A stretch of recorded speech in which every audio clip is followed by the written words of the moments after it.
Published 2140 EDT, the 2nd of November 2017. Updated 2156 EDT, the 2nd of November 2017. There was always going to be more to it. And so it turned out. Michael Fallon had to resign not over a minor 15-year-old indiscretion, but because he'd made a drunken pass at a fellow cabinet member. His nemesis was Leader of the House Andrea Leadsom, who complained to the Prime Minister that he'd behaved inappropriately towards her several years ago. What was that about revenge being a dish best served cold? Fallon initially said he'd stood down as Defense Secretary because his behavior had fallen below the high standards we require from members of our armed forces. That never rang entirely true. If all he did was touch a woman's knee at a lunch, as we were first told, I'd have thought his behavior fell well above the standards we have come to expect from members of our armed forces. Barely a week goes by without fresh revelations of frigging in the rigging and hanky-panky in the ranks.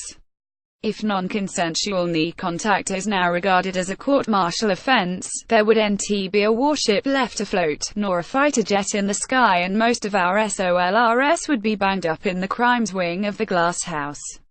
For instance, over the past couple of weeks we've been bombarded with salacious stories about serial shenanigans among the crew of one of our nuclear submarines, HMS Vigilant. They read like a script for Carry On Up the Conning Tower and resulted in the captain being relieved of his command. Stop sniggering at the back. That's a technical term, not a punchline. His number 2 was also forced to walk the plank for UAL misconduct. 4 officers were disciplined for affairs with members of the crew and 9 submariners were sacked after they tested positive for cocaine. It fell to the then Defense Secretary to take firm action. Michael Fallon, for it was he is reported to have given the First Sea Lord, Sir Philip Jones, a roasting. Presumably, though, not in the sense we have come to associate with philandering professional footballers. Fallon wasn't to know when he adopted his high moral tone with the Navy that within 72 hours, he himself would be the one being keel-hauled. It would take a heart of oak not to laugh. So Michael Fallon, shown on Wednesday, left was forced to quit following a complaint from cabinet colleague Andrea Leadsom right about his behavior towards her. It emerged Fallon turns all Jekyll and Hyde in drink by all accounts. So it was no great surprise to discover that not only does he consider himself some kind of god, he also fancied himself as a future Prime Minister. Mind you, don't they all? I'm also curious about the motive behind the timing of the knee-grabbing revelation. Julia Hartley-Brewer, the journalist on the receiving end, said she thinks it was no big deal and Fallon shouldn't have had to resign over it, unless he'd done something more serious. Now we know he had. All over Westminster, there is the of old scores being settled and self-styled feminists on the make exploiting the situation to raise their own political profiles. Me too, me too, me too. Look, before the usual suspects start bouncing up and down, I'm not trying to belittle genuine allegations of serious UAL assault, which should be a matter for the police. The worst aspect of the feeding frenzy over Fallon is that a credible claim by a Labour activist, who has waived her anonymity to allege that she was raped by a senior Labour Party official, seems to have been brushed aside in pursuit of a terminal Tory sleaze tsunami. Julia Hartley-Brewer was the journalist at the centre of the Michael Fallon scandal. My point is simply that this latest outbreak of madness was utterly predictable. I told you after the Harvey Weinstein scandal broke that the Westminster political class would be gagging to get in on the act. Never underestimate their capacity to make everything about them. Since then we've been subjected to endless and fury over a whole variety of transgressions, from a minister sending out his secretary to buy toys to some self-promoting dopey bird in a corset trying to destroy the career of an old family friend who didn't make a pass at her. We've had the now infamous spreadsheet of shame containing unsubstantiated, anonymous allegations of bad behavior by MPs, compiled by, well, no one seems to have any idea. That hasn't stopped every single spit and cough being circulated on the internet and subsequently dissected as if they were proven facts chiseled in stone. Whatever happened to the presumption of innocence? Politicians who want to SLE the free press are more than happy to join in trial by unregulated social media. The accused are declared guilty without even knowing who their accusers are. What we're dealing with, in most cases, is malicious gossip masquerading as hard evidence. Admittedly, some of these claims are absolutely hilarious.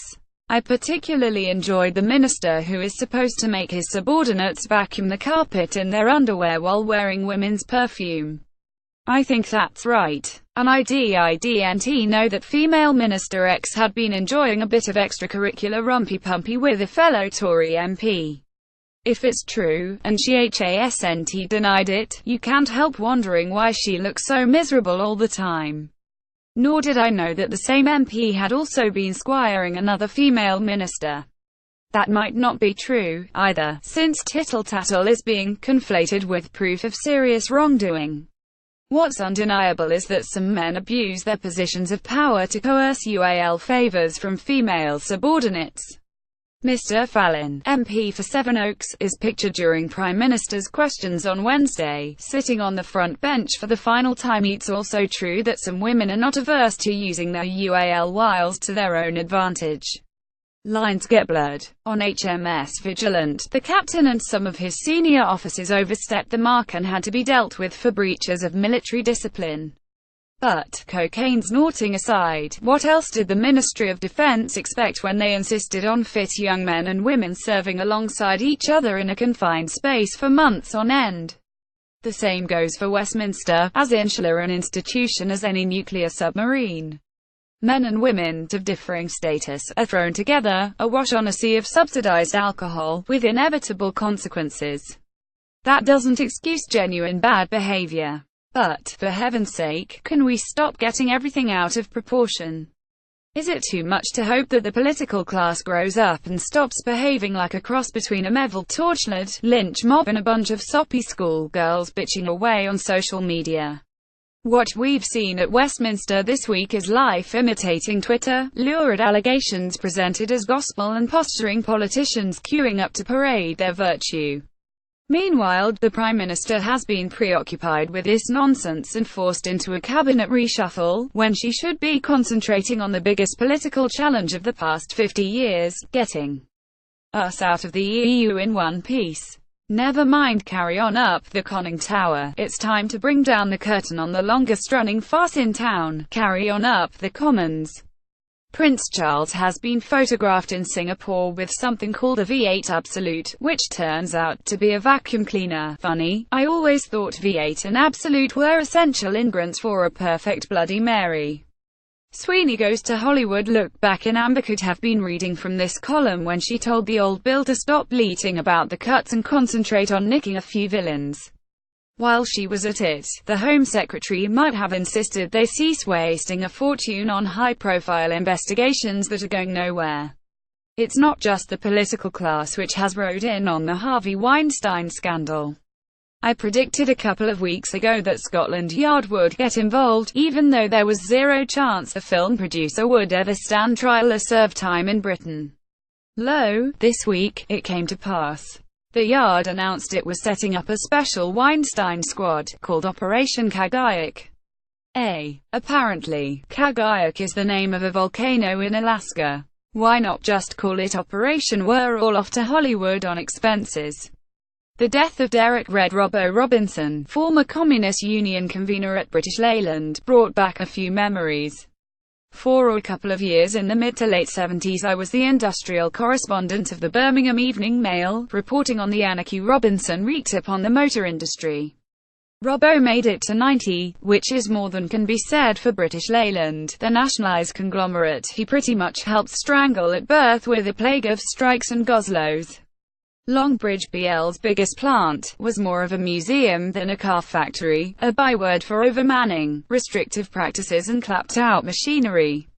So much so that when Fiat launched a new vehicle made on an entirely automated production line, I got my hands on their proposed advertising campaign, Fiat Strada. The slogan proclaimed, "Hand-built by robots, not by robbos."